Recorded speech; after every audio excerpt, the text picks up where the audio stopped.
So let's do today's C problem of today's contest. That's dynamic city construction.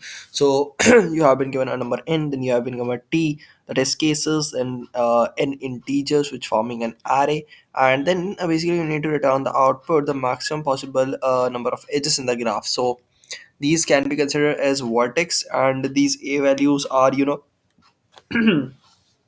value of the vertex, and then you need to consider the maximum possible number of edges in the graph. So these are the nodes, and if you're gonna draw edges, so what is the maximum number of edges possible, right? So it's n square, sorry, nc2, right? Because you can choose any two nodes and draw an edge between them. So for 4 it will be 4c2, which is 6, right? And 6 it will be 20, right? And so I'm saying like the maximum possible edges, but some valid edges are not valid in this case. That's why the question is what it is, because some edges are not valid. Let's see which edges are not valid that you can't consider. uh, and you have only drawn like these 4 edges, whereas like 6 edges can be drawn in this case, right? Like 4c2, I'm just going by that method, I'm not showing you that. Okay, so this is the main line of the problem.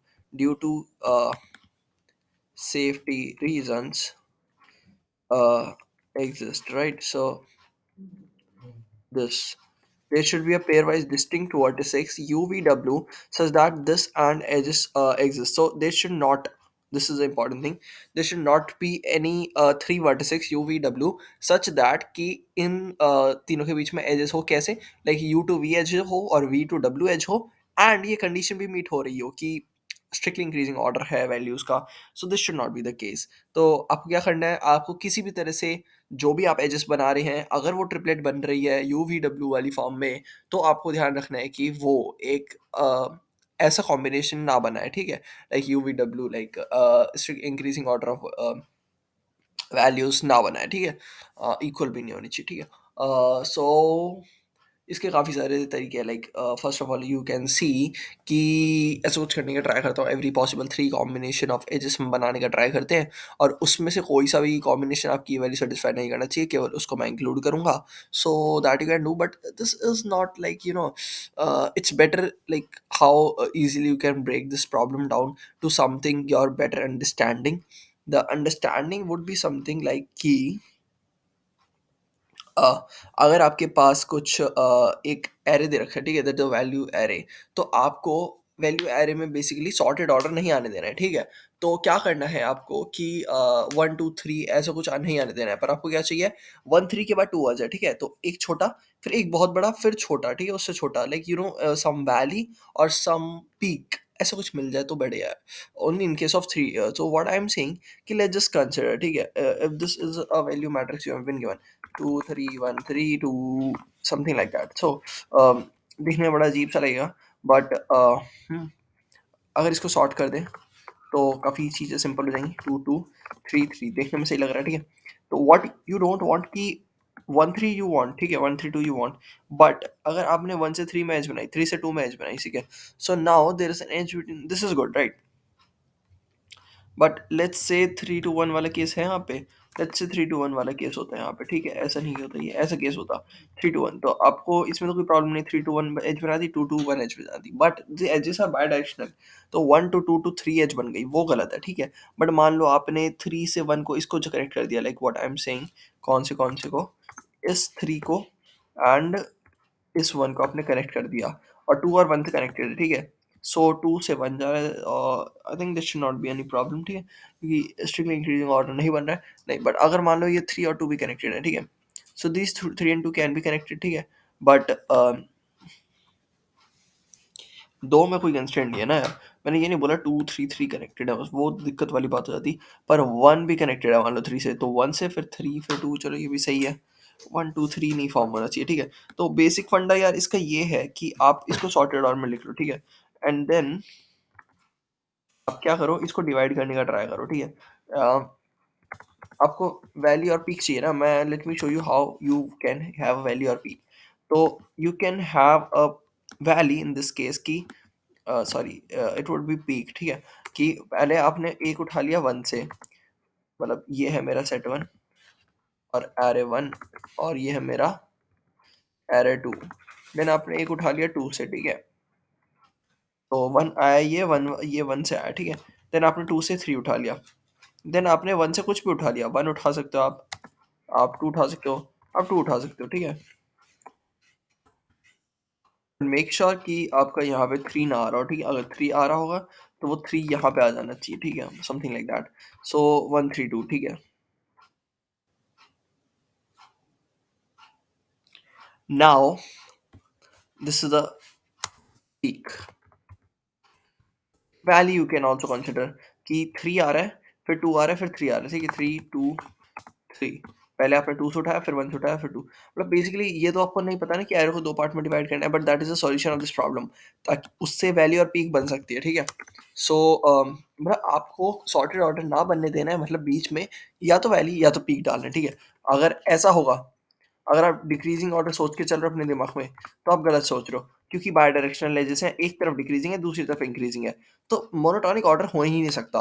तो non monotonic order कितने type के होते हैं? 2 type के होते हैं। एक होता है इंक्रीज, मतलब ये जैसे मैंने बोला पीक, एक होता है वैली, ठीक है?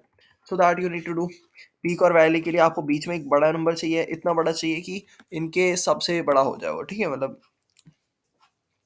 यहाँ पे अगर आपने और भी कोई भी एलिमेंट लिया होता फर्स्ट सेट का, तो उससे बड़ा होता, ठीक है? तो आप ये चीज़ ट्राई कर सकते हो कि how many number of peaks and valley you can form after like doing this. तो आपको पीक्स और वैली देखनी है, तो 1 2 3 वाली, मतलब जैसे मैंने बोला, पहले 1 लो, फिर 2 लो, फिर 3 लो। तो इसके लिए the good way to find the number of peaks and valley is the way कि तुम स्प्लिट कर करके देख लो, ठीक है? कि स्प्लिटिंग कितनी पॉसिबल है, 1 2 2 3 3। नाउ एक्चुअली इस केस में तो आपके बहुत कम एजेस बनेंगी, like 1 to 2, 1 to this 2, 1 to this 3, 1 to this 3। This is good, ठीक है? क्योंकि कुछ भी ओवरलैपिंग है ही नहीं, ठीक है? इसमें तो यूवीडब्ल्यू का केस ही नहीं बनेगा। बट अब 1 2 you can not have this, ये मैंने बोला ना, you can not have this, क्योंकि इसमें आपकी पीक वैल्यू वाली कंडीशन नहीं होगी। अगर ये स्ट्रिक्टली इंक्रीजिंग होता तो ये हो जाता 1 टू 2, बट वो नॉर्मल इंक्रीजिंग है, ठीक है? तो इक्वल एलिमेंट्स भी हमें नहीं चाहिए। तो इक्वल एलिमेंट्स को हम हमेशा ऐसे रखेंगे, तो this is the like extension of this peak valley का, कि तुम्हें वैसे general peak valley you can say specialized version of peak valley, क्योंकि generalized version of peak valley में आपका होता है कि आप कुछ भी कैसे भी स्प्लिटिंग कर सकते हो। बट इसमें जो आप स्प्लिटिंग करोगे 500, ओके सो इट्स यहाँ पे नहीं है। स्प्लिटिंग जो करोगे तो 1 टू 2 को आपको एक सेट में ही रखना पड़ेगा, मतलब लाइक 2 2 को एक सेट में ही रखना पड़ेगा, सेम एलिमेंट्स को। 3 3 आप ऐसा रख सकते हो। अब नाउ बेसिकली इस केस में आप कैसे बना सकते हो, या this is the good way, like why it's good, I am tell you, like 1 से 3 2, 1 3 2, या 1 3 दिस 3 2 1 दिस 3 2। सो इस केस में 3 into 2 that will be your answer, ठीक है? 6, क्योंकि ये जो 6 कॉम्बिनेशन है, क्योंकि आपको इसमें से भी कोई एक सेलेक्ट करना है। एक्चुअली इसमें से आपको 2 सेलेक्ट करने हैं। Wait a second, wait a second, wait a second. अभी हम बस एज फॉर्म करने की बात कर रहे हैं। तो 1 से 2 में एज बनाए नहीं बनाएँगे नहीं हम, क्योंकि 1 से 2 में एज बना दी तो like this will not form a peak value, right? तुम्हें लगेगा कि पहले इंक्रीज़ होंगे, अब डिक्रीज़िंग कर दो। डिक्रीज़िंग कर ही नहीं सकते तुम, नहीं कर सकते ना, दैट इज़ द थिंग। क्योंकि इसके आगे तो वैल्यू बढ़ेगी ही बढ़ेगी, ठीक है? और तुम बोलो यहाँ पे 1 1 2 2 था, 1 से 2 को कनेक्ट करा, फिर दोबारा इस 2 से इस 1 को कनेक्ट करा। सो उसके लिए आपके पास अलग आंसर है कि आप ऐसे कर सकते हो, ठीक है? कि इसको इसमें रख दो। बट इससे दिक्कत ये होगी फिर, मतलब दैट स्टफ, कि 1 3 2 वाली चीज़ है। चल बस, और चल बस। हाँ, ठंड में मत बैठा, जुकाम हो के लग के ठीक बैठ है? जाएगा। सो बस you need to divide this into 2 sub arrays. तो सब एरे में कैसे डिवाइड कर सकते हैं उधर हम, ले चल उसको जाए देख बैठा। लो। चल, तो उसके लिए हम स्प्लिटिंग पॉइंट लगा सकते हैं कोई भी, और उसमें आपके जो समझ नहीं आ रही है। एलिमेंट्स होने तो चाहिए मुझे वो पहले ठंडी लगवा दी थी, इक्वल महीने भी तक नहीं नहीं होने निकली। चाहिए, मतलब जो इक्वल एलिमेंट है वो एक सेट में होने चाहिए। So this is the solution for this problem, let me just show you. यहीं बैठ के कर ले, आ जा उधर को। मैंने क्या करा इसमें, आपको सबसे पहले एरे ले लिया, आपने सॉर्टिंग लगा दिया। ऑब्वियसली सॉर्टिंग लगाना इंपॉर्टेंट है, ताकि आपका ऑब्वियसली सॉर्टेड ऑर्डर हमें चाहिए। ये जो सब एरे बना रहे हैं हम, ऐसे रैंडम सब एरे नहीं है, ये सॉर्टेड सब एरे हैं। लाइक पहले सॉर्ट करा और फिर उसको 2 पार्ट्स में डिवाइड कर रहे हैं, ताकि आपका पीक वैल्यू वाला, मतलब जो जनरल कॉन्सेप्ट यही है भाई, मतलब ऐसा ही है, जो ऐसे ही होता है ये। और इसके बाद फिर आपने ये कंडीशन लगा दी फॉर नॉन इक्वल एलिमेंट्स के पे बेसिस पे डिवाइड करना है। Then m is equal to max of n into M. n into M मतलब कि यहाँ से भी आप कोई सा भी एलिमेंट सेलेक्ट कर सकते हो, यहाँ से भी आप कोई सा भी एलिमेंट सेलेक्ट कर सकते हो, इन दोनों के बीच में एज क्रिएट कर सकते हो, तो n इंटू एम। और लॉन्ग लॉन्ग ले लेना, ठीक है,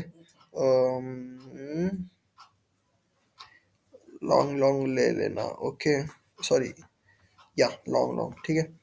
एंड देन और n/2 बेसिकली मैंने क्यों लिखा है, क्योंकि कुछ केसेस में जैसे कि ये वाले केस है, ठीक है, जिसमें सारी वैल्यूज इक्वल है, ठीक है, 1 1 1 1, इसको स्पेशल केस की तरह भी हैंडल कर सकते हो, या फिर जैसे मैंने हैंडल करा है वैसे कर सकते हो। तो इसमें तुम्हारे अगले एलिमेंट में जीरो पड़ा होगा, ठीक है, तो n इंटू एम जीरो हो जाएगा हर केस में, क्योंकि कुछ तुमने कहा कि एक एलिमेंट को दूसरे सेट में नहीं रखना। बट हम ऐसा तो कर ही सकते हैं ना कि जैसे कि मतलब हम ये जो पीक वैली वाला चीज़ है ये केवल काम करती है आपके ट्रिपलेट्स के लिए। आप पेयर तो बना ही सकते हो ना ऐसे n/2 पेयर, तो n/2 पेयर मैंने ऐसे बना दी, तो max is equal to n/2 से मैक्स ले लिया इसका। सो बस यही था। Okay guys, bye bye bye. चल उधर चल, पागल सी है क्या? उधर चल।